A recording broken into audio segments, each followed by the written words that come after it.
এই কই গো? আরে খেতে ব্যস্ত, একটা গান করো না, সকাল সকাল মনটা বেশ ফ্রেশ হয়ে যাবে, ভালো হয়ে যাবে একদম।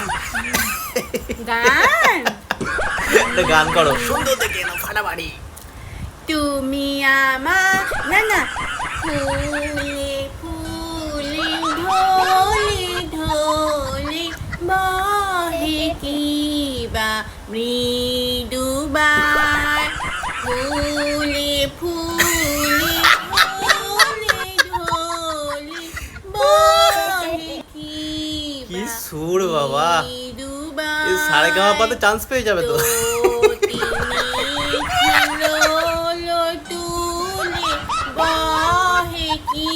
বাবা। আমি এদিকে গান করছি, তুমি হেসে তুমি যাচ্ছ সকাল কেন? সকাল যা গান করছো না, সারে গামা পায় তোমাকে অডিশন দিতে হবে না, ডিরেক্ট তুমি টপ 10। কি সুন্দর। যাই অডিশনটা দিয়ে আসি আমি তাহলে। ফুলে